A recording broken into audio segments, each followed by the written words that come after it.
Can you tell me the correct value for this expression? The expression is 90 minus 45 divided by 9 into 5.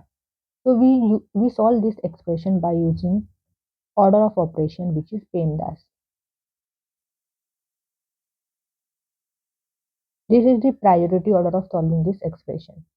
So P stands for parenthesis, E exponent, M multiplication, D division, A addition, S subtraction. Here you have to remember multiplication division both have equal priorities, therefore go from left to right. Same for addition and subtraction. So here first we'll solve this. So 90 minus 9 5 is 45.